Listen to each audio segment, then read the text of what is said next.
দুদিনীয়া কাৰ্যসূচীৰে আৰম্ভ কৰা হৈছে হোজাইৰ গোলাঘাটীয়া বস্তিৰ শংকৰ সংঘৰ ভাগৱত পাঠৰ অনুষ্ঠান।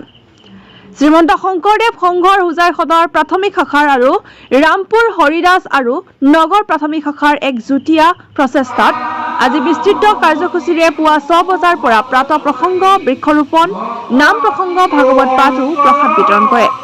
উক্ত অনুষ্ঠানৰ কিছু গুৰুত্বপূৰ্ণ দিশ সাধাৰণ জনতাৰ মাজত সমিতিৰ উপদেষ্টা ত্ৰিগুণ তালুকদাৰে তুলি ধৰে।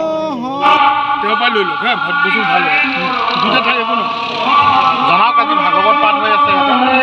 এই অনুষ্ঠানভাগী শ্ৰীমন্ত শংকৰদেৱ সংঘৰ অসমৰ অন্তৰ্গত একমাত্ৰ হোজাই টাউনৰ লগতে থকা দক্ষিণ গোলাঘাটীয়া বস্তিত শংকৰী কলাকৃষ্টি বিকাশ কেন্দ্ৰ।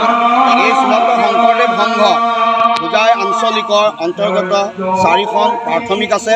সদৰ প্ৰাথমিক, ৰামপুৰ, হৰিদাস আৰু এখন মই পাহৰিছোঁ নামটো, নগৰ প্ৰাথমিক। এই লৈ 4খন প্ৰাথমিকৰ উদ্যোগত একত্ৰিত হৈ আঞ্চলিক ভিত্তিত দুদিনীয়া কাৰ্যসূচীৰে ভাগৱত পাঠ ও ব্যাখ্যা আৰম্ভ হৈছে।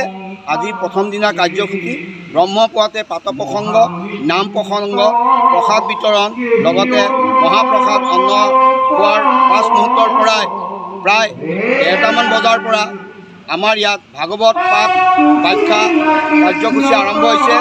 দেশত যি অনীতি দুৰাচাৰ পাপ ভৰি পৰিছে, এই শ্ৰীমদ ভাগৱতৰ জৰিয়তে কাহানীতেই মহামুনি শংকৰদেৱে ৰজা পৰীক্ষিতক এই ভাগৱত 2 দণ্ড 7 ৰাতিত পঢ়ি শুনাইছিল।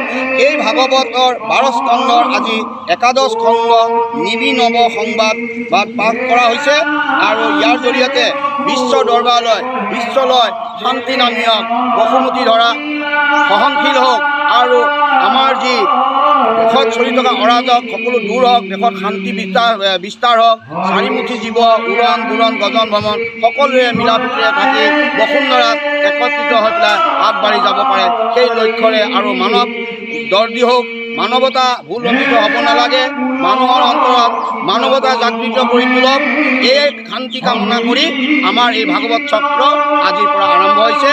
কিমান সংখ্যক ভাগৱত পাঠ হৈছে?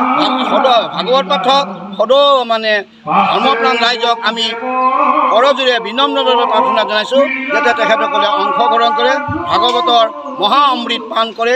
এয়ে আমাৰ লক্ষ্য। ভকত বৈষ্ণৱ বাহিৰৰ পৰা আহিছে? বাহিৰৰ পৰা আহিছে আপোনাৰ শ্ৰীমন্ত শংকৰদেৱ সংঘ উত্তৰ পূবৰ এটা সাংস্কৃতিক গৱেষণা সংস্কাৰ অনুষ্ঠানৰ আমাৰ হোজাই এটা জিলা আছে।